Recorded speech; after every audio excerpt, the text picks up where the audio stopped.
Hello, xin chào các bạn đã quay trở lại với review 5 phút. Ở cuối tập trước, ngay khi Hàn Lập nói rằng hắn rất có hứng thú với khu trùng thuật của Ngự Linh Tông thì sắc mặt Liễu Ngọc lập tức đại biến. Tiết lộ bí thuật của tông môn là trọng tội, sẽ bị đem ra cốt hồn luyện phách. Bởi thế, nếu bây giờ nói ra thì dù Hàn Lập có tha cho nàng một mạng, nàng cũng sẽ bị Ngự Linh Tông truy sát đến cùng. Hơn nữa, bây giờ bản thân đã biết thân phận của Hàn Lập, làm sao hắn có thể dễ dàng để nàng đi cơ chứ? Nghĩ đến đây, Liễu Ngọc nghi vấn hỏi: nếu vạn bối đưa bí thuật cho tiền bối, không biết tiền bối sẽ xử trí tiểu nữ thế nào? Hàn Lập bình thản đáp: chỉ cần có được chứng trùng và pháp quyết ta cần, ngươi có thể tự do rời đi, ta tuyệt không ngăn cản. Về phần ngươi quay lại Ngự Linh Tông hay tìm một nơi khác, đó là tùy ngươi.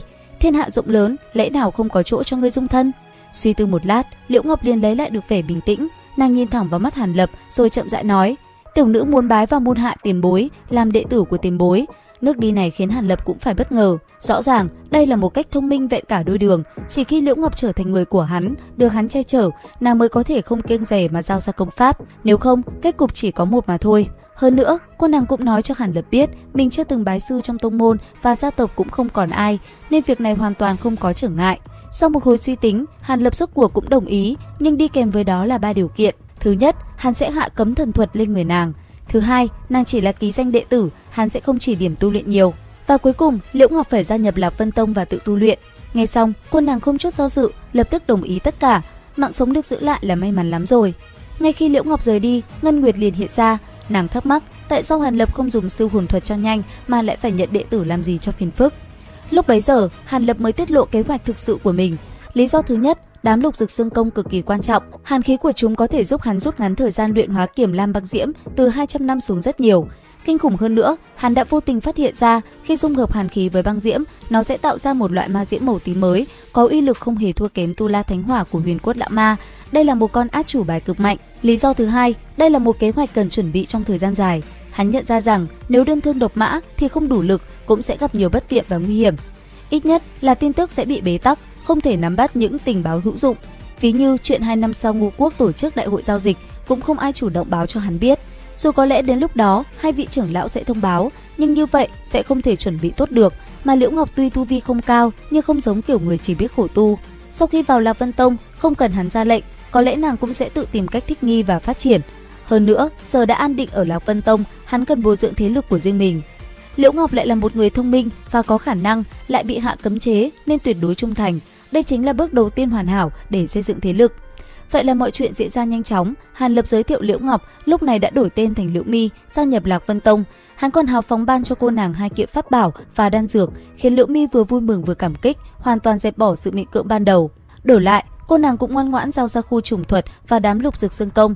Có được bí thuật trong tay, Hàn Lập lập tức vào mật thất bế quan. Đầu tiên là khu trùng thuật. Với tu vi của mình, hắn rất nhanh đã nhận ra điểm mấu chốt.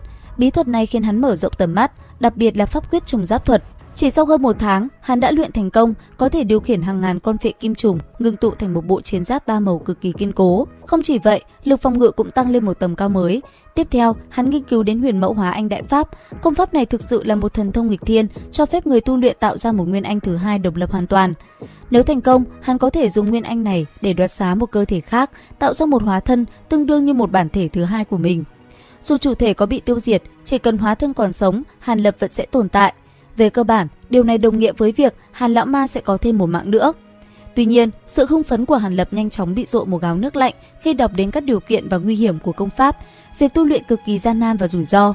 Mấu chốt là phải xâm chiếm nguyên anh của một tu sĩ khác, xóa đi thần thức của họ và đồng hóa nó thành của mình. Quá trình này có xác suất thành công cực thấp và vô cùng nguy hiểm, còn có thể bị cắn trả bất cứ lúc nào. Ngay cả khi tu thành hóa thân, vẫn còn mối nguy bị chính hóa thân đó phản chủ. Theo thời gian, hóa thân sẽ phát triển ý thức riêng và muốn thoát khỏi sự khống chế của chủ thể. Đối mặt với một thần thông vừa mê người vừa đáng sợ, Hàn Lập rơi vào trầm tư. Hắn lấy ra một chiếc hộp ngọc đang giam giữ Mộc Linh Anh. Liệu có thể dùng linh anh này thay thế cho nguyên anh của tu sĩ khác để tu luyện hay không? Đây là một phương án khả thi, vì Mộc Linh Anh về bản chất rất giống nguyên anh, nhưng rủi ro vẫn là một ẩn số. Sau khi nhìn chăm chăm vào hộp ngọc cả nửa ngày trời, cân nhắc thiệt hơn, Hàn Lập cuối cùng cũng thở dài một hơi. Hắn quyết định tạm thời cất Mộc Linh Anh đi.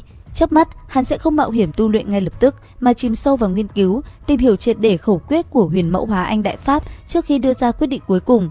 Nghĩ vậy, hắn liền giao tất cả mọi công việc tạp vụ trong động cho đám khôi lỗi xử lý, còn bản thân lập tức nhập định, toàn tâm toàn ý tìm hiểu bí thuật. Cánh cửa đá của mật thất đóng chặt, một kỳ bế quan dài ngày nữa lại bắt đầu. Đến đây thì cũng hết tập 167 Phàm Nhân Tu Tiên. Xin chào và hẹn gặp lại các bạn ở những video tiếp theo.